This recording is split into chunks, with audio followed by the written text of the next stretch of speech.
మొఘల్ చక్రవర్తులు వందల సంవత్సరాల పాటు భారతదేశాన్ని పాలించారు. మొఘల్ సామ్రాజ్య చరిత్ర దాని అనేక పాలకుల శౌర్యం, పరాక్రమ గాథలతో నిండి ఉంది. దీన్ని వైభవం, కళ, శక్తికి పర్యాయపదంగా పరిగణిస్తారు. షాజహాన్తో సహా చాలా మంది మొఘల్ చక్రవర్తులు వారి రాజ్య వైభవం, శోభకు ప్రత్యేకంగా ప్రసిద్ధి చెందారు. అతని పాలనలోనే ఒక విశిష్టమైన సింహాసనాన్ని రూపొందించారు. ఆ ప్రత్యేక సింహాసనం వెనుక ఎన్నో విశేషాలు ఉన్నాయి.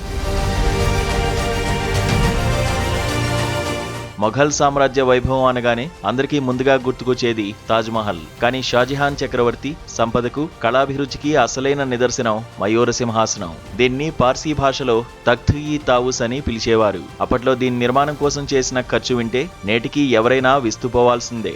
షాజహాన్ ఈ సింహాసనాన్ని నిర్మించడానికి దాదాపు 7 సంవత్సరాల సమయం పట్టింది. దీని తయారీకి సుమారు 1150 కిలోల బంగారం, వందల కొద్దీ వజ్రాలు, కెంపులు, పచ్చలు, ముత్యాలు వంటి విలువైన రత్నాలను ఉపయోగించారు. తాజ్మహల్ నిర్మాణానికి అప్పట్లో సుమారు 3.2 కోట్ల రూపాయలు ఖర్చు కాగా మయూర సింహాసనానికి 10 కోట్ల రూపాయల వరకు ఖర్చైనట్లు అంచనా. అంటే తాజ్మహల్ కంటే ఇది రెండింతలు ఖరీదైనదన్నమాట. ఈ సింహాసనం పీఠానికి వెనుక 2 నెమళ్ల ఆకృతులు ఉండేవి.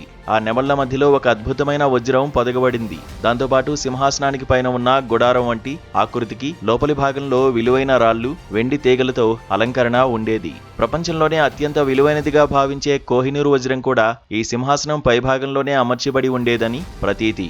ఈ సింహాసనం సుమారు 6 అడుగుల పొడవు, 4 అడుగుల వెడల్పు ఉండేది. షాజహాన్ 1635లో మొదటిసారిగా దీనిపై కూర్చున్నాడు.